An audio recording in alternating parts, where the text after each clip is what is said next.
first we listened to Really Tall Axel do his thing and start introducing all the skits. The first skit was last year's winner, Saucy Noodle, and they were doing a Soul Eater musical. They did a redub of Lady Gaga's, I don't know what the song was. I don't know what it's all. Like rah rah rah rah rah song. Yeah, I don't know what that one is either because I don't like Lady Gaga, but it was called Soul Resonance and it was very good. Yeah, that was a good way to start off the skits. I don't think we're going to talk about all these skits, but the ones that we remember leading up to us. There's another skit that in the rehearsal they did a kind of a miming, singing to. They did a lip syncing to that Mulan song, "A Girl We're Fighting For," and when we were watching the rehearsal, I actually really enjoyed that song. You know, I was watching the performer, I was like, this is a really fun skit. But when the actual skits started happening, they just chucked that idea apparently and did something completely different with like Cloud and Reno, and the other three were just sort of drinking sake in the background or pretending to get drunk. Yeah, they were background characters, and the little skit was just, it sounded like a bad slash fanfic. So I don't know, who's Rufy? Is that the black guy? Rufus. Yeah. Rufus is he was dressed in white, and well, I mean, he wasn't actually on stage, but he's like the president of Shinra in Final Fantasy VII. Oh, okay. I was thinking the guy that was like Reno's partner. Yeah, well, I mean, like, no, that's rude. Okay, I don't play Final Fantasy. I don't know these things. I watched Advent Children. That's about it for 7 for me. But in the game, Reno works for Shinra, but I guess in their skit, they're butt fucking up or whatever. Yeah, so that was really just like, get the fuck off the stage, guys. Why didn't you do the Mulan thing? I think the crowd would have liked the Mulan thing. I definitely liked it a lot better. Because honestly, every time you see somebody do a Mulan skit, it's always like, I'll make a man out of you. But it was so nice to see somebody do another song. And it was one of the better songs, too. Next, I think, was the World of Warcraft skit. Oh my god, it was so good. And I don't play World of Warcraft, but it had so many great references. I can't remember the bad guy's name. I want to say Igneel, but that's Fairy Tale. I'm just going to call him Igneel for the sake of it now. But that was a phenomenal cosplay.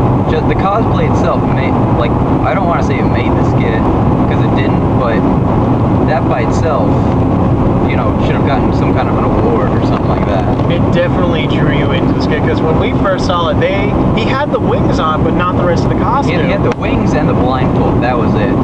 And when then skit time, he had horns, and he had the paint, and he was all decked out and badass. I was like, oh, this guy right here. Yeah, this guy. Yeah. So that was really good. After them, there's somebody we know did a dance routine, and we're like, okay, dance, yeah. Yeah, that was Kayla and 3 of her friends. The Red Ribbon Rangers, I think. Yeah, something like that. Something like that. It was pretty good. It was all right, but it was just like, you're just dancing. There was another skit that made no sense. We didn't even know what the hell was going on. There was an Orin High skit. The Orin High skit was really good. I liked the girl who played Haruhi and the guy who played Tamaki. They had like really good chemistry on stage.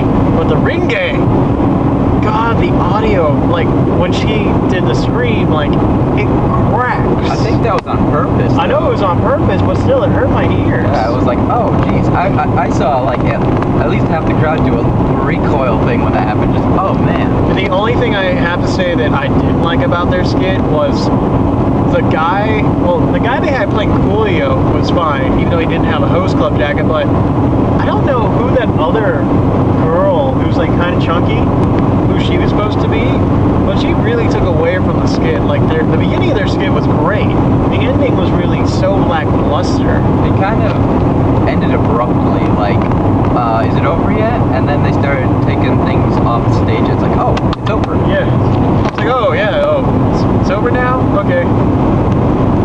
And then there was an opera singer. Oh yeah. She was a phenomenal singer. I'm not even kidding. You just gotta YouTube it. Take my word for it. She was phenomenal. And it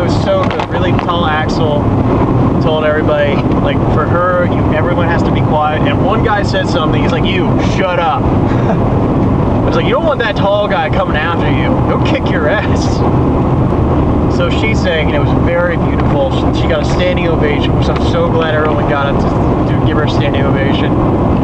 After her, it's a Hitalia, wasn't it? It was that Hitalia skit that was going on. They tried to, if you've ever seen the Old Spice man commercials, that's what they were trying to do, but that's what they were doing. I honestly couldn't understand the audio.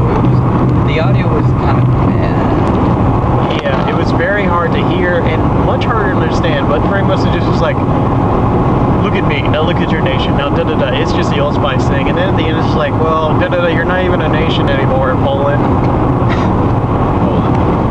After Hitalia, there was these little girls dancing, which is like, aw, little girls dancing.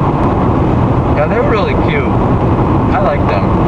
They were like, nice change of pace from everything else that was going on. They were like pretty much the cutesy skip of the entire thing. I think really they were like the halftime show for a second, because like now that I think about it, they were like right smack dab in the middle. And after them, we went on. And I must say, we were a little bit nervous after seeing a couple of these sketches, but we were like, okay, we're gonna do this, we're gonna do it good. We get on stage, start doing it, we get crowd fucking cheering. Me and Red start doing the fighting portion of the stage. I do a Shoryuken on him, and it throws my glasses across the stage. So at first, like, I was like, I gotta get him. I was like, no, I can't. I gotta keep in character. So we keep doing it, do the skit. It's fantastic. We go off the stage. People were like, when we get back to our seats, people were like, oh, that was so good, like, da-da-da. And after us was a fantastic Digimon skit. That was a really good skit. It's like, and the funny thing was, really tall Axel said, you know, you guys are really good, but it's kind of cheating because you're all Asian. It's like cosplaying while Asian is like playing baseball while you're using steroids. It's not fair for everybody else. That is kind of true. It is true, but it's like they did a really good job, and like we were all so excited, like, oh, it's Digimon, and they're like, oh, Yu-Gi-Oh, we want to do Yu-Gi-Oh. It's like, we want to do Digimon. What was after Digimon? Oh, was the Kingdom Hearts after Digimon? No, there was one more. What was it?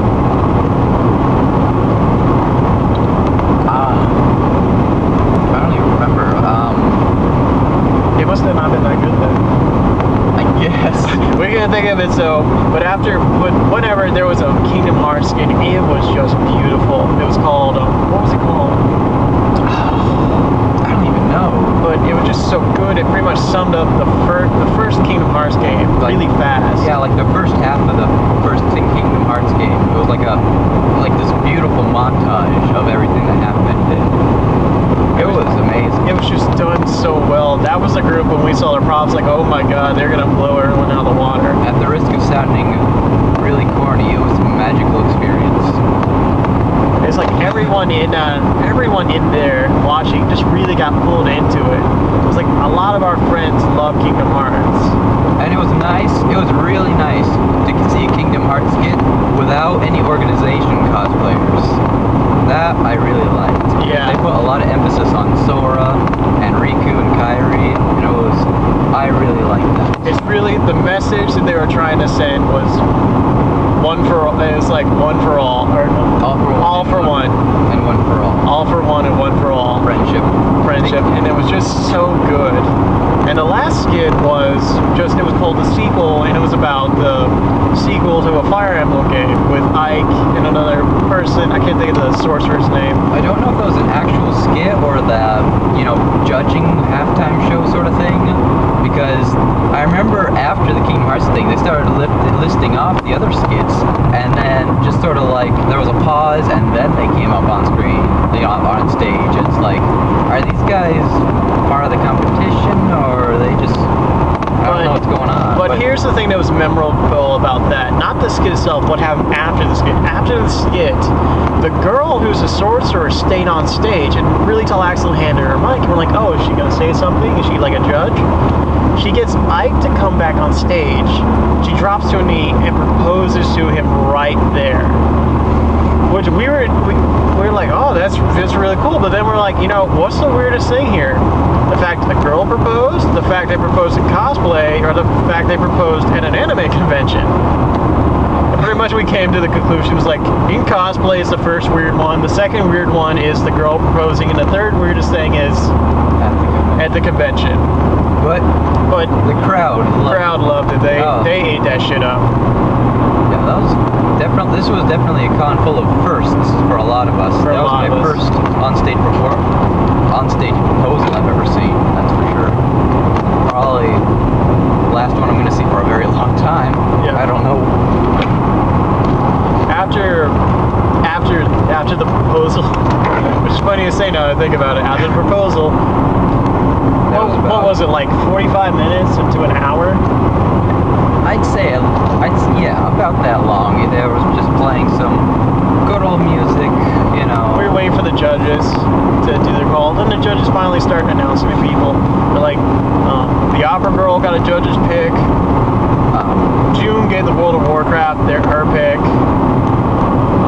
The Digimon skit got 2 awards, which I'm really happy for. They did good. Well, they got one award. They got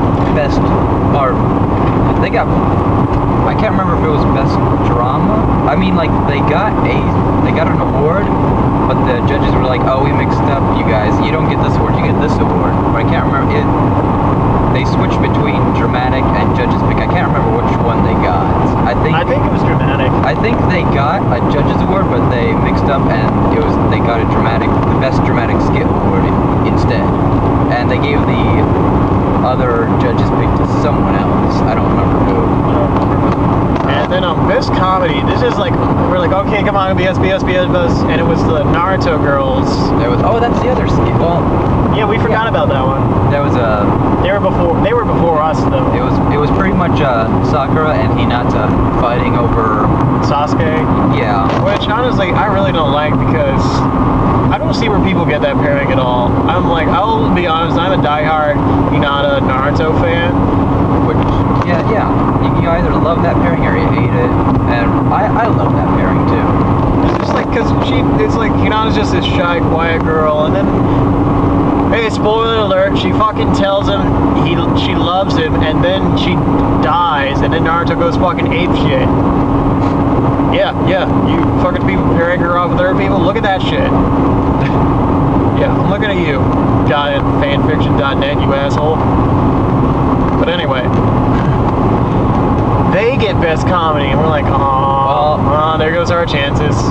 So then we think there's only one more left, like one that went on. We're like, oh, it's gonna be Kingdom Hearts, and it's like runners up goes to Down with 4 Kids, and we're like, holy fucking shit!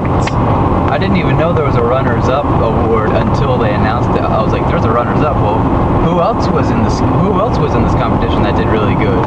Yeah, so we all run up there, we're fucking cheering, the crowd's going wild, and like we're freaking out. Someone in the crowd was like, do an evil laugh, and I did a loud evil laugh, which wasn't that good, but you know, everyone got a good thing out of it, and then Kaiba punched me in the face, which everyone ate up as well.